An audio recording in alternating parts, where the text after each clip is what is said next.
নমস্কার। রামনবমী নিয়ে প্রত্যেকবারই বিজেপি গোলমাল পাকানোর চেষ্টা করে, এবারও চেষ্টা করবে, সে নিয়ে কারো কোনো সন্দেহ ছিল না। প্রত্যাশা বা আশঙ্কা যাই বলুন সেটা সেরকমই ছিল। তো বিজেপি সেই প্রত্যাশাকে খানিকটা ছাপিয়েও গেছে। খোদ কলকাতা শহরে যে ধরনের মিছিল টিছিল হয়েছে দেখে শুনে মনে হচ্ছিল কলকাতা উত্তরপ্রদেশে পরিণত। তো সারা পশ্চিমবঙ্গ থেকেই নানা রকম ভিডিও আসছে, শুধু কলকাতার একটা খণ্ডচিত্র আপনাদের দেখিয়ে শুরু করব, ছোট্ট একটা ভিডিও ক্লিপ।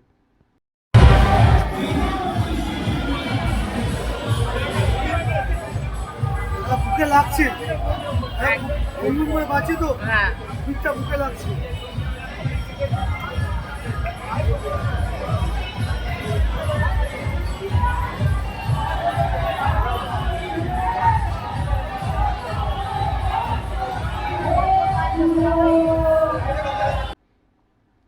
তো এই ভিডিও ক্লিপটা যিনি আমাকে পাঠিয়েছেন, তো তিনি বলেছেন যে দেখে মনে হচ্ছে উত্তরপ্রদেশের ছবি দেখছি। ঠিকই বলেছেন। আমরা জানি যে উত্তরপ্রদেশের লোকেরা প্রচণ্ড ধার্মিক হয়, তারা মসজিদ ভেঙে, এতই ধর্ম যে মসজিদ ভেঙে সেখানে মন্দির বানিয়ে ফেলে, অন্য কোনো জায়গা পায় না। সেখানে কোনো স্থাপত্য দেখলেই, মুসলমান আমলের কোনো স্থাপত্য দেখলেই বলে এর নিচে লিঙ্গ আছে। তো এগুলো হয়ে থাকে, এবং পশ্চিমবঙ্গেও যে সেই সংস্কৃতি আমদানি করার চেষ্টা হচ্ছে এটা আমরা জানি, যদিও বিষয়টা ভীষণ আশঙ্কাজনক।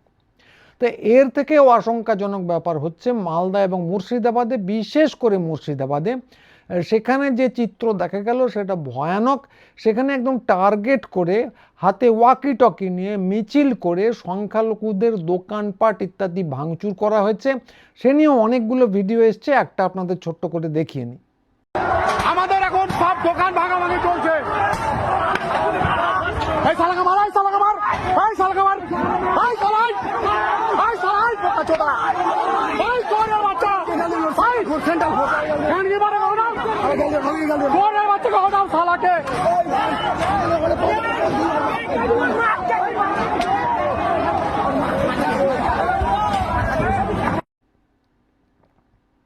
তো দেখতেই পেলেন যে কি ধরনের একটা উদ্যোগ, যেখানে খুব পরিষ্কার গর্ব করে বলা হচ্ছে দোকানপাট ভাঙা হচ্ছে এবং সেটা হই হই করে চারদিকে ছড়িয়ে দেওয়া হচ্ছে। তো পুলিশ চুপ, পুলিশ এখন কার অধীন বোঝা খুব কঠিন, নির্বাচন কমিশন না রাজ্য সরকার বলা যাবে না, কিন্তু পুলিশ ওখানে চুপ ছিল। আর যে কেন্দ্রীয় বাহিনী, তারা নাকি আইন শৃঙ্খলা রক্ষা করতে পশ্চিমবঙ্গে এসেছে, তারা কোথায় ছিল বোঝার শিবেরও অসাধ্য, বলা উচিত যে গণেশেরও অসাধ্য। তো কথা হলো যে এইগুলো চালানো হচ্ছে, এই যে সরাসরিভাবে সংখ্যালঘুদের উপর আক্রমণ হবে এটা ভাবা যায়নি, কিন্তু এইটা বাদ দিয়ে যেটুকু হয়েছে সেটা প্রত্যাশিতই। তো কথা হচ্ছে যে নির্বাচনের ঠিক আগে এই যে জিনিসগুলো ওরা করছে, সরাসরি আক্রমণ পর্যন্ত করছে, তাতে ওদের ছকটা কি?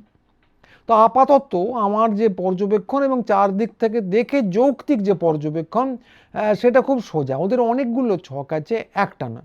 তো একটা কৌশল, প্রথম যে ছকটা সেটা খুব স্পষ্ট, যে সংখ্যালঘুদের সন্ত্রস্ত করে রেখে দাও। যদি ভোট দেয় তাহলে তো উল্টো দিকে দেবেই, ফলে কে জিতুক কে জিতলো না সেটা বড় কথা নেই, ওদের সন্ত্রস্ত করে রেখে দাও, এবং ভয় পেয়ে যদি কিছু অংশ ভোট দিতে না আসে তাহলে তো সোনায় সোহাগা।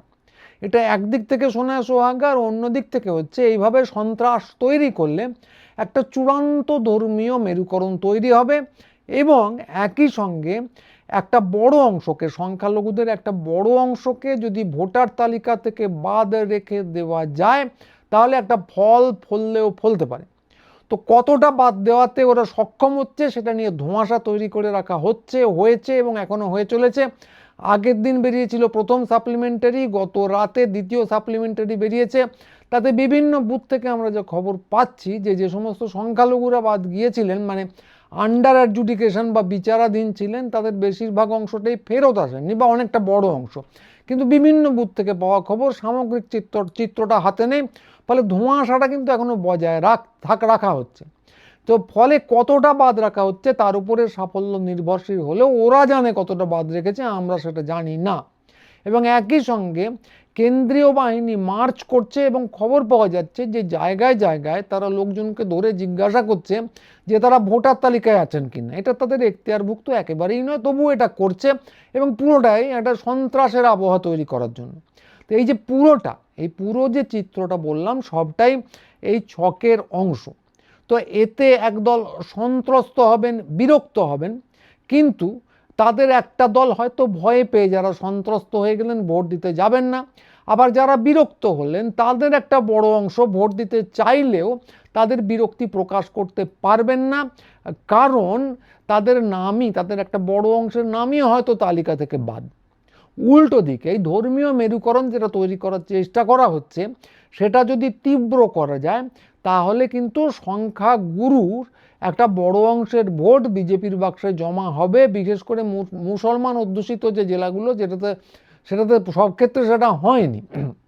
তো যদি ধর্মীয় মেরুকরণটা তৈরি করা যায়, ওদের ছক হচ্ছে, তাহলে কিন্তু একটা বড় অংশ, বেশিরভাগ অংশটাই সংখ্যাগুরুদের বিজেপির বাক্সে জমা হবে। তো অনেকগুলো আসনেই সংখ্যালঘুরা হচ্ছেন বেশি অংশের, আবার কিছু কিছু আসনে সমান সমান মোটামুটি ওই জেলাগুলোর কথা বলছি। তো সেই সমস্ত আসনগুলোতে কিন্তু তাহলে শিকে ছিঁড়তেই পারে বিজেপির পক্ষে। তো এইটা হচ্ছে ওদের ছক, যেটা খুব যৌক্তিকভাবে আন্দাজ করা যায়। তো এটা সর্বত্র তো প্রয়োগ করা যাবে না, যেখানে মুসলমানদের সংখ্যা বেশি সেখানে মুসলমানদের একটা অংশকে বাদ রেখে দিলে এই ছকটা প্রয়োগ করা সম্ভব। তো ধরুন এই ছকটা মূলত মালদা, মুর্শিদাবাদ, উত্তর দিনাজপুর, বীরভূম এবং দক্ষিণ 24 পরগনার ছক। শুনতে পাচ্ছি কুচবিহারের কিছু কিছু জায়গাতেও এই ছকটাকে অনুসরণ করা হচ্ছে। তবে এর পুরোটাই কিন্তু নির্ভর করছে কতটা বাদ দিতে পারলো, কতটা প্রতিরোধ তৈরি করা গেল এবং ওরা কতটা গুন্ডামি করে ধর্মীয় মেরুকরণ তৈরি করতে পারলো তার উপর। তো সাফল্য নির্ভর করছে এই ফ্যাক্টরগুলোর উপর, কিন্তু ছক যে এটা, লক্ষ্য যে এটা, সে নিয়ে কোনো সন্দেহ নেই। তো এইটা গেল প্রথম ছক। প্রথমেই বলেছিলাম যে অনেকগুলো ছক আছে। দ্বিতীয় ছক যেটা, সেটা হলো মূলত নিম্নবর্গের মহিলাদের একটা অংশকে ভোটার তালিকা থেকে বাদ দিয়ে দেওয়া। তো এটারও নিখুঁত চিত্র হাতে নেই, এটাও যৌক্তিক আন্দাজ করেই বলা হচ্ছে কিছু কিছু জায়গার চিত্র দেখে। তো এই যে বাদ দেওয়াটা হলো, আগেরটা বলছিলাম সংখ্যালঘুদের, এটা কিন্তু সম্পূর্ণ হিন্দু মুসলমান নির্বিশেষে। তো কেন এটা করা হবে? কারণ মহিলারা, বিশেষ করে নিম্নবর্গের মহিলারা, যারা বিভিন্ন রকম তথাকথিত নিন্দিত ভাতার কারণে একটা ব্লক হিসেবে চিহ্নিত, যে তারা একটা নির্দিষ্ট পক্ষে ভোট দেন এবং সেটা বিজেপির বিরুদ্ধে, ফলে এই ব্লকটার একটা অংশকে বাদ দিলে নিঃসন্দেহে তৃণমূলের ভোটই বেশি অংশটা কমবে। এবং এটা সুবিধে হচ্ছে গোষ্ঠী হিসেবে মহিলারা, এবং বিশেষ করে নিম্নবর্গের যে মহিলারা তারা হচ্ছেন দুর্বলতম। তাই এরা যদি বাদ যান, এরা খুব একটা আওয়াজ তুলতে পারবেন না, কোথাও মিনমিন করে বলবেন, সে স্বর কোথাও রেজিস্টার্ড হবে না, কেউ শুনতেও পাবে না, এতে করে খুব আতঙ্কও ছড়াবে না। সংখ্যালঘুরা যদি বাদ যান বেশি পরিমাণে, সেই নিয়েও কিন্তু হইচই হবে, কিন্তু এই মহিলারা, নিম্নবর্গের মহিলারা যদি বাদ চলে যান, এরা গেলে কিন্তু সেই হইচইটাও হবে না। ফলে এই সুযোগটা কিন্তু আন্দাজ করা যাচ্ছে, যৌক্তিক আন্দাজ করা যাচ্ছে, আবারও বলছে এটা হিন্দু মুসলমান নির্বিশেষে, যে এই সুযোগটাকে কাজে লাগানোর চেষ্টা করা হচ্ছে। তো বিয়ের জন্য পদবি পরিবর্তন, ঠিকানা বদল, এইসব অজুহাত তো আছেই মহিলাদের বাদ দেওয়ার জন্য। বিশেষ করে নিম্নবর্গের যারা, তাদের বিভিন্ন নাম ধামও হয়ে থাকে বিভিন্ন কারণে, আবার নাম বদলে তো যাই, ঠিকানা তো বদলাই, বিয়ে হলে সে তো আমরা জানি। তো এই সব অজুহাতে তাদের কিন্তু নির্বিবাদে বাদ দেওয়া চলছে, কোনো চিৎকার চেঁচামেচি ছাড়াও। তো এইটা কিন্তু আমরা বিভিন্ন জায়গার চিত্র থেকে জানতে পাচ্ছি, যদিও এটা সামগ্রিক চিত্র কিনে জানি না, কিন্তু যৌক্তিক আন্দাজেই যেটা করা হচ্ছে। এবং আবারও বলছি, এটা হিন্দু মুসলমান নির্বিশেষে, সংখ্যালঘুদের নিয়ে যদি বাদ দেওয়া হয় বিরাট পরিমাণে হইচই হবে, এদের নিয়ে সেই হইচই হচ্ছে না। ফলে এটা কিন্তু মূলত রাজ্য জোড়া ছক। সংখ্যালঘুদেরটা যেমন কিছু জেলায় আছে, কিন্তু এইটা তা নয়, এটা গোটা একটা রাজ্য জোড়া ছক হিসেবে যৌক্তিক আন্দাজটা করা যায়। এটা গেল দ্বিতীয় ছক। তৃতীয় যে ছকটা, সেটাও আন্দাজ, যৌক্তিক আন্দাজ। কারণ আবারও বলছি যে তথ্যগুলো ওভাবে হাতে এসে পৌঁছচ্ছে না রাজ্য জুড়ে, যেভাবে তথ্য তৈরি করা হচ্ছে, যেভাবে দেওয়া হচ্ছে, আগে একটা ভিডিওতে বলেছি, তা থেকে অ্যানালিসিস করা অসম্ভব, বিশ্লেষণ করা অসম্ভব, কারণ কতজনকে বিবেচনা করা হচ্ছে সেটা বলাই হচ্ছে না। তো এটা নিয়ে আগের একটা ভিডিওতে বলেছি যে পরীক্ষায় এতজন ফেল করলো জানতে পারলাম, কিন্তু কতজনের পরীক্ষা খাতা দেখা হয়েছে জানতে পারলাম না, এর থেকে বিশ্লেষণ করা খুব কঠিন। তো যাই হোক, সেটা আগের দিনের ভিডিওটা দেখে নেবেন, আগের দিনের। কিন্তু কথা হচ্ছে ছক নিয়ে। তৃতীয় ছকটা কি, সেটাও আন্দাজ করা যাচ্ছে, যে হচ্ছে মূলত কিন্তু কলকাতা, হুগলি, হাওড়া, উত্তর 24 পরগনা জেলায়, যেগুলোতে কিন্তু হিন্দিভাষী জনসংখ্যা বেশ অনেকটা। তো যে এটা কি করে আন্দাজ করা যাচ্ছে না, যদি এই এলাকার বিজেপি প্রার্থী তালিকা খতিয়ে দেখেন তো দেখবেন যে একচেটিয়াভাবে হিন্দি ভাষীদের আধিপত্য। তো কিছু কিছু জায়গায় হিন্দিভাষী থাকতেই পারেন, সব দলই করে, তৃণমূল তো করেই, সিপিএমকেও করতে দেখেছি। তো একাধটা করে তারা, হিন্দিভাষী এক আধজন রাখে, কিন্তু সমস্ত জায়গায় যে হিন্দিভাষীদের আধিপত্য এই পরিমাণে দেখা যাচ্ছে গোটা এলাকা জুড়ে, গোটা কলকাতা জুড়ে, শহরতলি জুড়ে, তো এইটা দেখলে প্রশ্ন করতে ইচ্ছে করে যে কোন আহাম্মক পশ্চিমবঙ্গে এত হিন্দুস্তানিকে প্রার্থী করে। তো তার উপর ওরা আবার প্রথম তালিকা বার করেছিলেন হিন্দি ভাষায়, বাংলা বানান নে তো অজস্র ভুল ইত্যাদি প্রভৃতি। তো এই সবগুলো বিজেপি করছে, কিন্তু বিজেপি কিন্তু আহাম্মক বলে না, বোকা বলেও না, বুদ্ধু বলেও না, এটা একটা ছক। কারণ এর থেকে পরিষ্কার বোঝা যায় যে খুব স্পষ্টত এই সমস্ত এলাকায় ওরা জোর দিচ্ছে হিন্দি ভাষী ভোটারের উপর, যে কারণে হিন্দি ভাষী প্রার্থীর উপর এতটা জোর দেওয়া। তো তাতে যতগুলো জেতা যায়, নইলে তো আশা নেই এই এলাকায়। এবং সেটা করার জন্যে শুধুমাত্র হিন্দিভাষী ভোটার ঠিক করলেই হবে না, তো তারা যে সব জায়গায় ভোট দিয়ে জিতিয়ে দেবে তাও নয়। সেই জন্যেই এই সমস্ত এলাকাগুলোতে যেটা আমরা টুকরো টাকরা চিত্র দেখেছি, যে হিন্দু, মুসলমান, গরিব, ভদ্রলোক, নারী, পুরুষ নির্বিশেষে কিছু কিছু পরিমাণে কোনো বৈষম্য ছাড়াই এখানে বাঙালি নাম কিন্তু বাদ গেছে। এখানে কোনো বৈষম্য নেই। বাঙালি এবং হিন্দুস্তানি এই দুটোর মধ্যে তফাৎকে এখানে কাজে লাগানো হচ্ছে। হিন্দুস্তানিদের প্রাধান্য দেওয়া হবে, কারণ তাদের বেশিরভাগ অংশটাই ওরা জানে ওদের ভোট ব্যাংক। উল্টো দিকে বাঙালিরা অনেকেই বিজেপি করে লাফান, কিন্তু মূলত তাদেরকে বাদ দিলে অবিজেপি ভোট পাবার সম্ভাবনা কমবে। তো ফলে যেখানে তৃণমূলের ভোট ব্যাংক মুসলমানরা বা তৃণমূল বিরোধী বিজেপি বিরোধী অন্য কোনো দলের, সেখান থেকে ওরা মুসলমান বা মহিলাদের বাদ দেওয়ার চেষ্টা করছে। আর যেখানে ধরুন হিন্দিভাষী ওদের ভোট ব্যাংক, সেখানে ভোট ব্যাংক ছাড়া বাকি যারা তাদেরকে বাদ দেওয়া যাচ্ছে। তো বাঙালিদের বাদ দেওয়া হয়েছে কোনো বৈষম্য ছাড়াই, বললাম, ধর্ম টর্ম, নারী পুরুষ, ভদ্রলোক গরিব নির্বিশেষে হয়েছে। হিন্দিভাষীরাও কিন্তু বাদ গেছে, অ্যাডজুডিকেশনে বাঙালিরা বেশি এসেছেন, মানে বিচারাধীনে, কিন্তু বাদ দেওয়ার তালিকায় হিন্দিভাষীরাও আছেন। কিন্তু এটাকে আবারও আন্দাজ, যৌক্তিক আন্দাজ, যদি বিহারের অভিজ্ঞতা আপনারা অনুসরণ করেন তো বিহারের অভিজ্ঞতা থেকে আন্দাজ করতে পারবেন যে এখানে খেলাটা হলো জুড়ে দেওয়ার। বিহারে দীপঙ্কর ভট্টাচার্য দেখিয়েছিলেন যে অন্তিম তালিকা ঘোষণা করার পর থেকে 3 লাখ লোককে যোগ করে দেওয়া হয়েছে, যেটা নাকি অন্তিম তালিকা ছিল, তারপরেও 3 লাখ লোক জুড়ে গেছেন। কি করে কেউ এখনো জানে না। তো যাই হোক, সেই অভিজ্ঞতা থেকে আন্দাজ করা যায় যে ঠিক সময়ে, যথাসময়ে কিছু অতিরিক্ত হিন্দি ভাষী কিন্তু জুড়ে যাবে এই সমস্ত এলাকায়। তো আপনি বা আমি, আপনারা যতই রাগি না কেন, ভোটের বাক্সে আপনার আমার অধিকার কিন্তু থাকতে নাও পারে, ওদিকে কিছু হিন্দি ভাষীর থাকবে। এবং ওদের ছকটা কি, যদি এইটা পুরোটা হিসেব করে করা যায়, কতজন বাঙালি বাদ গেল এবং কতজন হিন্দি ভাষী যোগ হলো, তাহলে ওদের ভাগ্যে অনেকগুলো শিখে ছিঁড়লেও ছিঁড়তে পারে। তো এইগুলো হচ্ছে একদম পরিষ্কার যৌক্তিকভাবে দেখা যাচ্ছে যে ছকগুলো। তো এর বাইরে ছক নেই আমি বলছি না, কারণ ওরা যখন হিসেবগুলো করেছে অনেক তথ্য নিয়ে করেছে, যে তথ্যগুলো আমাদের হাতে নেই, আমরা দেখতে পাচ্ছি না, ইচ্ছে করেই ধোঁয়াশা তৈরি করে রাখা হয়েছে। ফলে ছক আরও বেশি কিছু রাখা যেতে পারে, কিন্তু এই তিনটে যেটা বললাম এগুলো একদম জলের মতো পরিষ্কার। তো এর সঙ্গে যোগ হবে আরও অনেক কিছু, সেটা আন্দাজ করা যায়। ধরুন পুরোটাই চলে গেল কেন্দ্রীয় বাহিনীর আওতায়, গোটা পশ্চিমবঙ্গই ভোটের কয়েকদিন আগে থেকে। তো কে ভোট দিচ্ছে, কে ভোট দিচ্ছে না, এইটা দেখার অধিকার এজেন্টরা কিন্তু আর নাও পেতে পারেন, কারণ পুরোটাই তো কেন্দ্রীয় বাহিনীর আওতায়। তো বিজেপি বেশিরভাগ জায়গায়, বেশিরভাগ বুথেই তো এজেন্ট দিতে পারে না। তো তৃণমূল পারে এবং সিপিএমও অনেক জায়গায় পারে। তাই বিজেপি যদি না পারে, তাদের হয়তো কাউকে খেলে দিতেই হবে। তাদেরকে তো একটা, যাকে বলা হয় ইংরেজিতে লেভেল প্লেয়িং গ্রাউন্ড দিতে হবে। ওই জিনিসটা কেন্দ্রীয় বাহিনী করে দেবে, এরকম আশঙ্কা করা যাচ্ছে।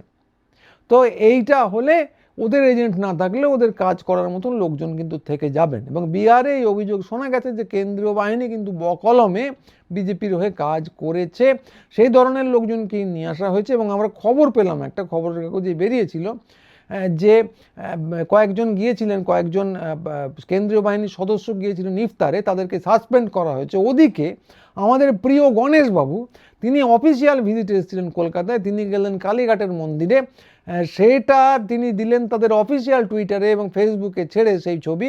তাতে কিন্তু কোনো বিধিভঙ্গ হলো না, আর ওনাকে সাসপেন্ড করবে এরকম বুকের পাটা কোন বাপের ব্যাটার আছে। তো যাই হোক, এইটা হচ্ছে সব মিলিয়ে পুরো ব্যাপার যেটা দাঁড়াতে পারে। আর একটা কথা না বললেই নয়, যে এই যে পুরো খেলা, এটায় কোল্যাটারাল ড্যামেজ, ওষুধের পার্শ্ব প্রতিক্রিয়া হিসেবে যাদের দেখা যাবে তারা কিন্তু পুরোটাই হিন্দু, এবং মূলত পূর্ববঙ্গীয় নিম্নবর্গীয়রা, যাদের অনেকেই মতুয়া ছাড়াও লোকজন থাকবেন, তাদের একটা বড় অংশ কিন্তু ইতিমধ্যেই বাদ পড়ে গেছেন, মানে বিচারাধীন নন, বাদ। তো ভয়ানক সাম্প্রদায়িক প্রচার করে, সংখ্যালঘু বিদ্বেষ চালু করে তাদেরকে বিজেপির ভোট ব্যাংক বানানো হয়েছিল। অনেকেই সেই টোপ গিলেছিলেন, এবং এখনও দুঃখজনকভাবে কেউ গিলছেন। মানুষ যদি গেলেন আর কি করা যাবে, তবে তারপরেও ওই জায়গায় বিজেপি খানিকটা ভোট হারাবে, কিন্তু সবাই ওই টোপ গিলছে না। তো এই পদ্ধতি, এটা হচ্ছে ছক, ওদের সফল হবে কি হবে না সেটা আমি বলার জায়গায় নেই। ছক যেগুলো আন্দাজ করতে পারি সেটা বললাম, এবং মনে রাখতে হবে এর কোনোটাই কিন্তু জনসমর্থনের জোরে জেতার চেষ্টা নয়, গায়ের জোরে জেতার চেষ্টা। এবং চেষ্টাটা যে সফল হবে তার কোনো মানে নেই, কিন্তু না হওয়ার সম্ভাবনাই বেশি। কারণ বিচারাধীনদের যদি 40% এখন পর্যন্ত যা হিসেব পাওয়া গেছে, 40%কে বাদ দিয়ে দিলে জেতা সম্ভব নয়, অঙ্কের হিসেবে জেতা সম্ভব নয়। কিছু শতাংশ, কিছু আসন হয়তো বাড়ানো সম্ভব। ফলে আশঙ্কা করা যাচ্ছে বাকিটার চেষ্টা হবে গায়ের জোরে, কেন্দ্রীয় বাহিনী ইত্যাদি, যেটা আগেই বললাম। আরও কিছু ছক থাকতে পারে যেটা আমরা এখনও দেখতে পাচ্ছি না। তো এইটা হচ্ছে ওদের ছক। তো বিরোধী দলগুলোর উচিত, মানে বিজেপি বিরোধী দলগুলোর উচিত এই ছকটাকে প্রতিহত করার চেষ্টা করা। তো তৃণমূল এইটা রুখতে কী পদ্ধতি নিচ্ছে সেটা আমি এখনও বুঝতে পারিনি, বোঝা অসম্ভব আর কি। তো তারা বিজেপিকে ভাঙার চেষ্টা করছে, এটা বুঝতে পারছি। বিজেপির মধ্যে ভাঙন ধরানোর চেষ্টা করছে, সে খুব ভালো জিনিস। কিন্তু বিজেপির সঙ্গে প্রতিদ্বন্দ্বিতা করে যেভাবে তারা রামনবমীতে ঝাঁপ দিল, বহু জায়গায় দেখা গেছে যে বিজেপি রামনবমী করছে, তার আগে তৃণমূল নেমে পড়েছে হই করে। বিশেষ করে বীরভূমে তো দেখলামই যে অনুব্রত মণ্ডল একদম মাথায় গেরুয়া ফেট্টি পরে নেমে পড়েছে। তো এই যেটা হচ্ছে, এটা কিন্তু আত্মঘাতী হতে পারে। তো এইটা বস্তুত পুরনো কংগ্রেসি নরম হিন্দুত্বের লাইন, মানে নরম ধর্মের লাইন। হিন্দুত্বও থাকবে একটুখানি মুসলমানত্বও থাকবে, এই করে কিন্তু কেজরিওয়াল দিল্লিতে ডুবেছেন। একটা নির্বাচন জিতেছেন, তারপরে ডুবেছেন। এবং তারপরে তার আগে যেটা হয়েছে, রাজীব গান্ধী কিন্তু ওই যে শাহবানু মামলা এবং তার একই সঙ্গে বাবরি মসজিদের দরজা খুলে দেওয়া, এই দুটো একই সঙ্গে করতে গিয়ে ডুবে গিয়েছিলেন, এবং তার বিষ ফল এখনও আমাদের ভুগে চলতে হচ্ছে। ফলে আমি বলতে পারবো না 26-এ ওদের এই পদ্ধতি কাজে লাগছে কিনা। ওরা হয়তো বলছেন যে এইভাবে বিজেপি একদিকে যেমন ভাঙছে, এইভাবে বিজেপির হাত থেকে পালের হাওয়া কেড়ে নিচ্ছে। সেটা 26-এ কাজে লাগলেও লাগতে পারে, লাগবে কিনা আমি বলতে পারবো না। কিন্তু লম্বা সময় একটা কথা নিশ্চিত করে বলতে পারি, যে লম্বা সময় এই পদ্ধতিটা কিন্তু আত্মঘাতী, বিজেপির জন্য জমি প্রস্তুত করা ছাড়া এটা আর কিছু না। তো এই হচ্ছে ব্যাপার। এবং বিজেপি এটাতে সাফল্য লাভ করবে কি করবে না সেটা আমি বলতে পারবো না।